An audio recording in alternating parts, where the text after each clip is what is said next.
আসলে এভাবে Honor X9C এর উপর অত্যাচার হচ্ছে, তারপরেও সে টিকে আছে। তার মেইন রিজন হচ্ছে গিয়ে স্মার্টফোনটির ডিউরেবিলিটি। কারণ কিছুদিন যাবত স্মার্টফোনের সম্পর্কে বেশি হাইপ দেখতে পাচ্ছে এক প্রকার। কারণ আমার মতে ইন ফিউচার এগুলো স্মার্টফোন হিসেবে না, আপনার একটা ওয়েপন হিসেবে কাজ করবে। তবে সেক্ষেত্রে একটা প্রশ্ন অবশ্যই আপনাদের মনে জাগে যে স্মার্টফোনের ডিউরেবিলিটির ক্ষেত্রে কি আপনার কস্ট কাটিংটা কি এর অন্যান্য দিকে করে দিয়েছে?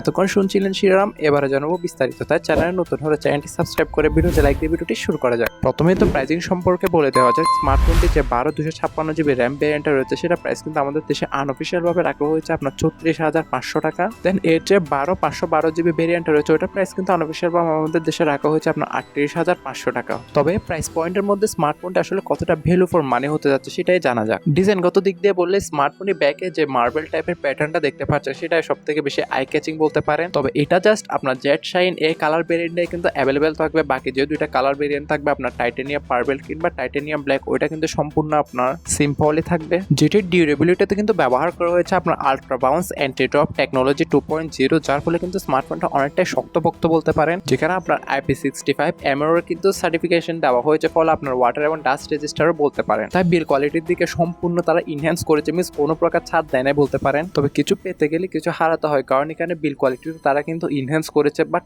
আদার স্পেসিফিকেশন যেগুলো রয়েছে সেখানে হালকা কস্ট কাটিং করেছে। কারণ স্মার্টফোনের ব্যাক আসলে আমরা একটা রিং এর মধ্যে দেখতে পারবো এই dual camera setup with LED flash, যেখানে প্রাইমারি ক্যামেরা হিসেবে থাকছে 108 মেগাপিক্সেলের মেইন OIS যুক্ত ওয়াইড সেন্সর। দেন সেকেন্ডারিতে প্লেসমেন্ট করেছে একটা 5 মেগাপিক্সেলের আলট্রা ওয়াইড। আমার মতে এখানে 8 মেগাপিক্সেলের একটা আলট্রা ওয়াইড দিলে মোর দেন বেটার হতো। আর ব্যাক ক্যামেরা দ্বারা সর্বোচ্চ 4K তে 30 fps ভিডিওগুলো ইজিলি শুট করতে পারবেন। তবে ফ্রন্ট ফেসিং 16 মেগাপিক্সেলের সেলফি ক্যামেরাটা হালকা ডিসঅ্যাপয়েন্টেড করতে পারে আপনাকে, কারণ এই বাজেটে কিন্তু আমরা 20 কিংবা 32 মেগাপিক্সেলের একটি সেলফি ক্যামেরা আশা করে থাকি। পাশাপাশি এটা যে প্রাইস পয়েন্টে মিনস স্মার্টফোনটা অ্যাভেলেবেল রয়েছে আর কি, প্রাইস পয়েন্টে কিন্তু আমরা অলমোস্ট একটা টেলিফোটো লেন্স পেয়ে থাকি। তবে এখানে টেলিফোটো লেন্স না থাকলেও কিন্তু আপনার ডিজিটাল 10x জুমের সুবিধাটা রয়েছে, যার উপরের দিকে প্লেসমেন্ট করেছে স্টিরিও স্পিকার। দেন বটমের দিকে আসলে আমরা দেখতে পারবো এর primary microphone type C slot, primary speaker সহ এর সিম ট্রেটি, যেখানে আপনি জাস্ট ডিউটি সিম ইউজ করতে পারবেন। ডিসপ্লে প্রসঙ্গে বললে এখানে অবশ্যই দেখতে পাচ্ছেন 6.78 ইঞ্চি মাপের একটি কিন্তু 1.5K রেজুলেশনের একটি কার্ভ ডিসপ্লে দেওয়া হয়েছে, যেটা ডিসপ্লে টাইপ হচ্ছে আপনার অ্যামোলেড, যাতে থাকছে 120 হার্জ রিফ্রেশ রেট সহ 4000 নিটসের মতো পিক ব্রাইটনেস। আর ওভারঅল ডিসপ্লে কালার ক্যালিব্রেশন কিন্তু আপনাকে নিরাশ করবে না। তবে হার্ডওয়্যার সেকশনে এসে কিছুটা ডিসঅ্যাপয়েন্টেড করতে পারে, কারণ কোয়ালকম স্ন্যাপড্রাগন 6 Gen 1 এর মতন একটি 4nm চিপসেট ব্যবহার করে এসেছে এখানে। তবে এখানে আমার মতে তারা 7 Gen কিংবা 8 Gen গেলে মিনস বেটার হতো, যেটা আপনার out of the box Android 14 A run হবে। আর ব্যাক এন্ডে তাদের ম্যাজিক OS 8 থাকছে,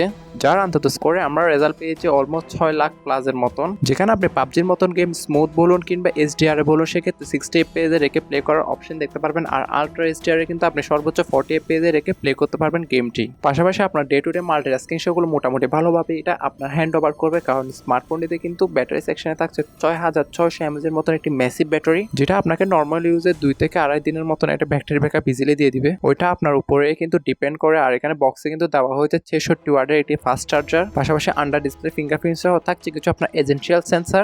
র্যামের রীতিটা তো এখানে বাদ যাবে না, কারণ এখানে আপনার LPDDR5X এর র্যাম, পাশাপাশি UFS 3.1 এর ক্যাটাগরি থাকায় ভালো রিড এবং রাইটের স্পিডও কিন্তু পাবেন। তবে গুগলের সাপোর্ট নিয়ে আপনার মাথা ব্যথার কোনো কারণ নেই, কারণ সম্পূর্ণ গুগলের সাপোর্টটা কিন্তু আপনারা পেয়ে যাচ্ছেন। তবে এই স্মার্টফোনটা আসলে যে স্পেসিফিকেশনের সাথে এসেছে, তাও আবার আনঅফিসিয়াল ভাবে আপনি যদি নেন আপনার রিস্কের উপর থাকবে, কারণ এটা অফিসিয়ালি গ্যারান্টি ওয়ারেন্টি কিছুই থাকবে না। তবে আমি মনে করি যে স্মার্টফোনটা যদি আপনার আন্ডার 30,000 টাকার মধ্যে লঞ্চ হতো, তাহলে সেক্ষেত্রে একটা ভ্যালু ফর মানি বলা যেতে পারতো। তবে আপনারাও যেহেতু স্বাধীন দেশের স্বাধীন নাগরিক, বাকিটা আপনাদের উপর।